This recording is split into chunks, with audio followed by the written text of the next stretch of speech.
Mimi marehemu alikuwa msimamizi wa mfugo wangu.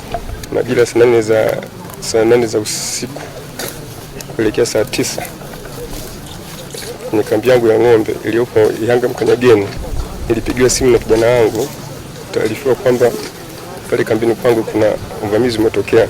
Niliamua kuamka usiku huo na kuchukua pikipiki kwanza kufuatilia nini kimetokea huko kambini. Nikakutana na kundi kubwa la watu wakimshambulia kijana huyu ambaye kwa sasa ni marehemu. Mimi nimepigiwa simu majira saa 8 sio saa 9 majira yale.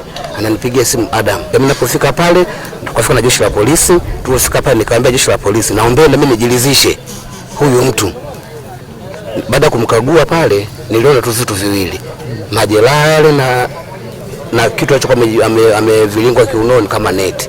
Na kitendo hiki kimetuletea huzuni kubwa, na tunaomba jeshi la serikali kama polisi watusaidie kitu kama hiki kisirudie, maana hiki kitu kimekuwa sasa ni changamoto kwa wafugaji.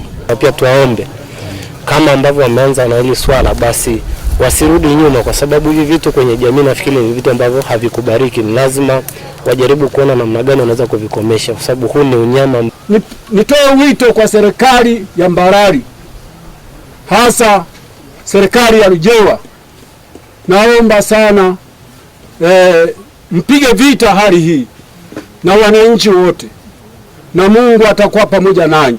Kufuatia tukio hilo, jeshi la polisi mkoa wa Mbeya kupitia askari wake wanaoweza kuchunguza matukio ya mauaji walianza msako mara moja na kufanikiwa kuwakamata watuhumiwa wote 7 waliohusika na tukio hili. Uchunguzi wa awali umebaini kuwa chanzo cha tukio ni kujichukulia sheria mkononi kwa kumshambulia na silaha za jadi na kupelekea kifo chake, baada ya kuona kwamba huyu marehemu ameweza kuwadhibiti wasipate nafasi ya kuiba mifugo iliyokuwa hapo kambini.